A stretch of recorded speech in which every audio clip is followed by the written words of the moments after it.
Sa bidyong ito, panunuorin natin ang dating Pangulo at ang sinasabi nilang sundalong kanin.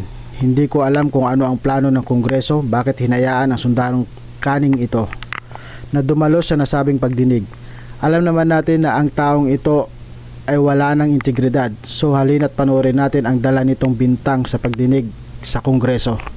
Na peke po ang war on drugs ni Duterte noong nakarang administrasyon.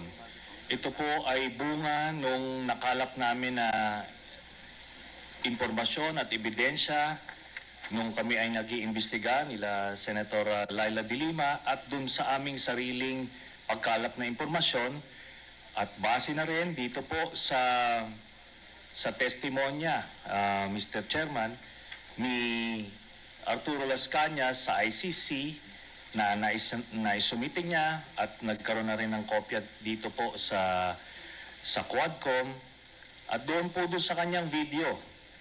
Sinabi niya po na ginagamit lang ang war on drugs ni Duterte para takutin ang sambayan ng Pilipino at takutin ang iba't ibang sektor ng lipunan para hindi siya paghinalaan dun sa kanyang sariling involvement sa illegal drugs.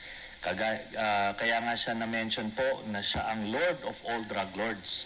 Ito po ay sinabi niya na mga kasabwat ni Duterte ay sina Michael Yang, Charlie Tan, Sammy Uy.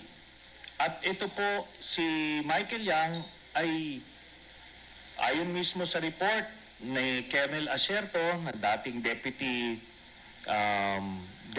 Director of the Drug Enforcement Group of the Philippine National Police.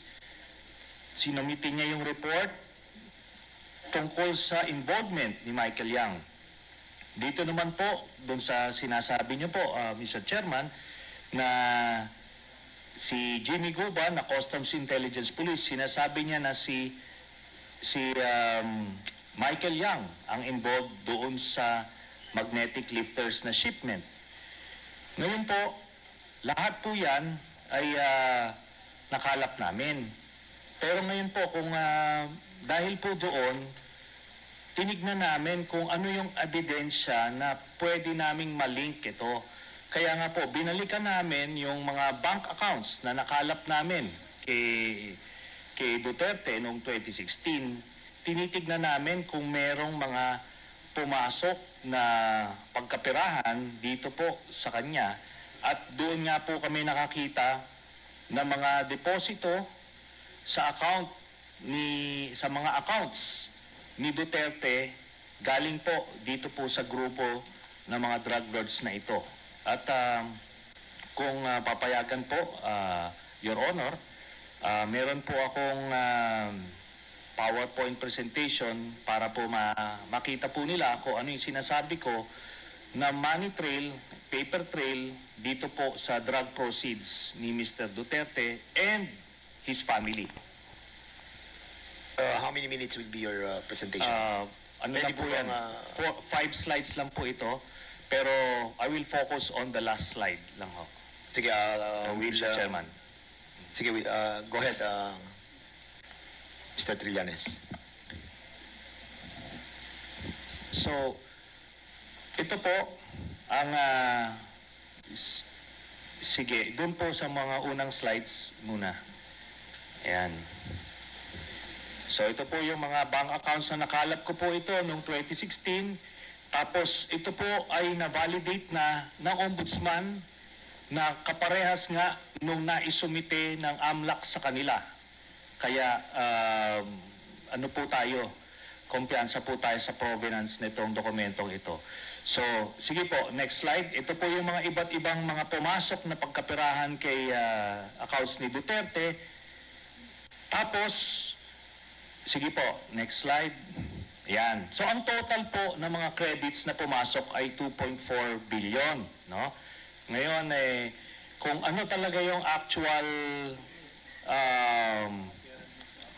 total, malalaman po natin yan pagka binuksan po yung accounts. Ngayon po ito, no? ang pagkakamali po ni Mr. Duterte nung nagtatago siya ng pagkapirahan ay ginawa niyang joint account yung kanyang anak na si Vice President Sara Duterte.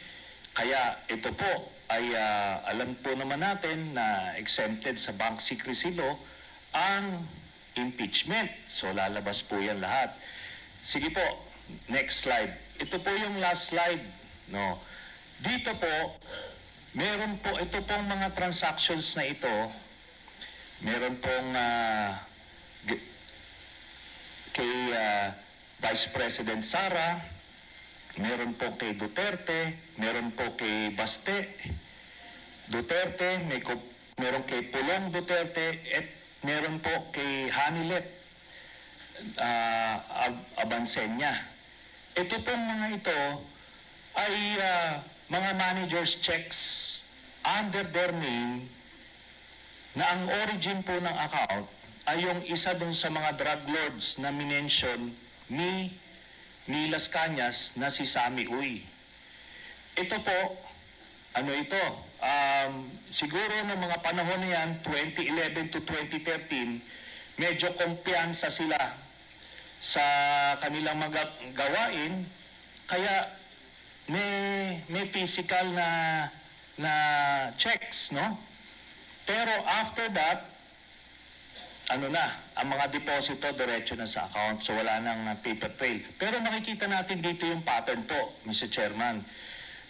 Nagdidibidendo yung drug lord dun sa pamilya nila Duterte tuwing October at April, no? Kaya sunod-sunod po yan. And by the way, makikita po natin si Vice President Sara, meron po siyang 2 checking in-encash dyan under her name, manager's checks. Tapos ito po ay while she was mayor, no? Kaya yan ay direct bribery, no? Tapos process of the illegal drug trade. Ito po ang naging pruweba natin. Kaya nung cross match po namin yung dokumento na kuha namin at dito sa mga personalidad na minention po ni Arturo Las Cañas, na-confirm namin yung kanyang istorya. Nakita niyo po dyan, si Duterte, pareha sila ng amount na in-encash, no? Tapos, itong mga anak, sila Baste Duterte, ayan po, tagte 10 million every 6 months. Kay Pulong Duterte, meron din. Ngayon po, lahat ito ay hawak yan ng mga bangko mismo. Meron silang physical copy, meron silang soft copy netong mga sinasabi na ito. Kaya hindi po yan pwedeng i-deny lang kasi alam naman natin yung mga estilo ni Duterte, magka-admit konti pero magde-deny to confuse everyone. Pero ito po yung smoking gun, Mr. Chairman. So, yan po, we concluded na peke talaga ito. Ginagawa niya yung war on drugs para proteksyonan niya yung sindikato niya na sina Michael Yang, Sammy Uy at Charlie Tan. So, kaya po nung sa Davao pa lang pinapatay po nila yung kompetensya. Tapos nung sila na ang presidente, ginawa nilang National Death Squad, yung nangyari. Tapos si Leonardo nga po yung ginawa niyang point person. Tapos yung drug list na sinasabi ni Duterte, merong legitimate mga personalities doon, galing doon sa mga iba't ibang ahensya. Pero pag may kailangan silang isingit ng mga kalaban nila sa drug business, sinisingit po nila doon. Kaya nga may mga tinutumba na mga involved din sa illegal drugs kasi kompetensya nila yon sa distribution. Kaya yan po lahat na yan ay Itong sundalong kanin na to pupunta lang sa Kongreso para magdala ng isang bintang. Dala-dala ang papel bigay di umano ng kung sino man. Magmula ng 2016 hanggang sa ngayon hindi pa din makaahon sa natamong kahihiyan. Tandaan natin na ang bangko ay mayroong batas na nagbabawal magbigay ng mga datos tungkol sa isang account sa kahit na sino man, maliban sa may-ari nito. Tagpi-tagpi namin. So, kaya that would explain kung bakit protektado si Michael Yang kahit na may report itong si Colonel Acerto. Tapos hindi lang po yan, nung nilabas po yung report na yon, sa sobrang pagproteksyon nila kay Michael Yang, yung mismong gumawa ng investigasyon, yun yung gustong ipapatay at sinampahan ng kaliwat kanang kaso. Kaya makita natin dun sa mga drug lord na hindi kasabwat sa sindikato ni Duterte, ano siya, porsigido siyang patayin, pero doon sa kanilang grupo, itong mga ito na mention, Michael Yang, Charlie Tan at Sammy Oy, protektado hanggang ngayon. Ni nga si yung PDEA director ni Duterte na si Wilkins Villanueva, ni hindi nga masama sa drug list hanggang after 2022 si Michael Yang. Yun po ang dahilan kasi binilin po sa kanya yan ni Duterte. Salamat po. Mr. Chair, Yeah, please proceed, Congressman Teves. may I Mr. ask Chairman. the former President kung alam niyo po ba na kinasuhan po ni former Senator Trillanes sina Congressman Paulo Duterte, Attorney Mans Carpio for drug smuggling? Hindi ho. Pero kung totoong drug smuggling man sila, they should be prosecuted in court. And if convicted, they should serve sentence in jail. Hindi dahil, hindi ko pipigilan yan. Kung anak ko, kung totoo. Ngayon, yung narration dito hindi ko kilala itong taong to, forgot his name.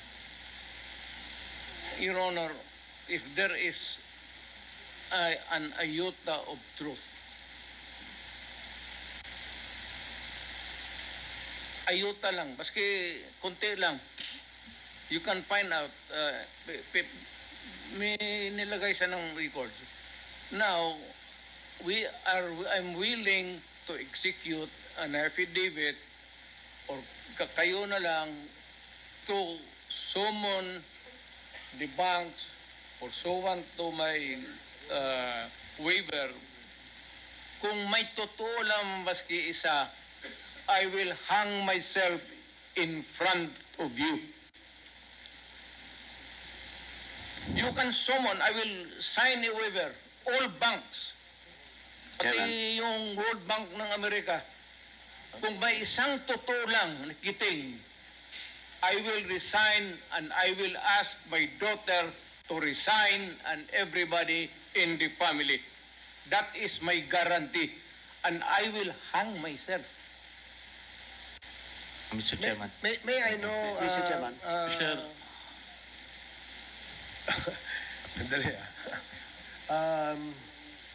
sige, sorry, Congressman Paduano, sige, you and then Congressman Teves, and then I will allow you, Senator Trillanes, after the two members have spoken. Yes, Congressman Thank Paduano. you, Chairman, with the indulgence of Congressman Teves. Ganito lang po, because Senator Trillanes presented yung mga bank accounts. May I ask this good former senator, how did you acquire these documents, bank documents? Nung campaign po noong 2016, meron pong nag-abot sa aming opisina na ang pangalan po niya ay Joseph De Mesa, in-identify niya. So sinabi niya, meron siyang mga dokumento na pwede namin tignan. So, kampanya po yon, hindi po namin nabigyan ng atensyon until siguro a few weeks after, nakita ko po, yun pong nandoon, iba't ibang accounts. Then, chinek namin, binalidate po namin kung totoo yun, no? So, may mga nagdeposito po na doon sa iba't ibang accounts ni Duterte. Tapos, totoo nga, legitimate po. Then, nung kampanya, nilabas ko po ito at inamin mismo ni Duterte na totoo daw kasi una, dinideny po nung kanyang spokesman, but eventually, nung na-corner na siya, inamin niya. No? Tapos, hinamon din niya po kami na magbibigay din siya ng waiver. It's the very same dare na sinasabi niya ngayon, o bluff na sinasabi niya. At ano po, ako po ay nagpakita dun sa BPI branch na yon sa Julia Vargas, pero siya po hindi sumipot. Ang sumipot sa kanya, itong si Panelo. Ngayon si Panelo, wala pong dalang waiver. Ang nilabas niya, special power of attorney na may specific conditions. Ngayon po, natapos na lahat yung kampanya, presidente na siya, ni ay ni oy, wala na po nangyari doon. Kaya ito po, inadmit niya na yan, mga dokumento na yan. Inadmit niya na yan, no? And let me just, pwede po lumabas yan, ipepresenta po yan, that smoking gun ng proceeds of the illegal drug trade ng Duterte crime family. Salamat po, Chairman. Thank you very much, Sir, I have to Senator respond Trillanes. to it. Um, This guy Ang sundalong kanin na to pupunta lang pala ng Kongreso para kumuha ng katibayan sa taong pinagbibintangan nito. Ni kahit elementaryang estudyante hindi tatalab ang pang-uuto nito. Lalong-lalo na sa dating Pangulo na isang abogado. Ikaw na nagbibintang ang nararapat na magpatunay nito. Hindi yung nagbibintang ka tapos sasabihin mo sa taong binintangan mo, ibigay mo na ang katunayan ng aking bintang. Tila para bang pinalaki ito na ibinigay ang lahat nang hindi man lang tinatanong kung para saan ito. Kaya nagmumukhang tanga kapag hindi nakuha ang gusto. Mr. President, is with all due respect, I'll have to follow the rules. Yeah. I will give you time later, Mr. President. I will give you time later. Just so that we can put to rest this issue of waivers, because it's been going back and forth. Will the former president be okay that if we draft the waiver now, that it be signed today instead of tomorrow? Will you be fine with that, Mr. President? anong kapalit, sir? Hindi, Sampalin ko siya sa publiko. hindi, wala naman. Hindi, ngayon na. Wala pong ganunan. Mr. Chairman. I'll give you, sasampalin ko sa Mr. Chairman. Session suspended.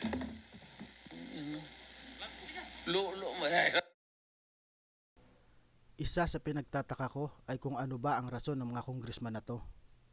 Wala nang ang integridad inanyayahan pa sa pagdinig sa Kongreso. Wala nang ibang nasa isip kundi ang humingi ng patunay sa taong pinagbibintangan nito. Walang sino man ang magbibigay ng patunay laban sa sarili nito. Dagdagan pa ng acting chairman na to, na kahit sa ligang batas natin ipinagbabawal ito. Nakasaad ito sa Artikulo 3, Section 17, na walang sino man ang dapat pilitin na magsalita laban sa sarili nito. Ito'y karapatan ng bawat isa na huwag magbigay ng patunay laban sa sarili. At kung sakali man itong patunay na dala ay totoo, hindi ba't nararapat sa hukuman ang punta nito? At hindi sa Kongreso? Kung totoo ito, hindi na kailangan ng waiver upang mabuksan ang account sa nasabing bangkong ito. Tanging ang hukuman na ang may kapangyarihan na magbukas ng walang pahintulot mula sa may-ari nito.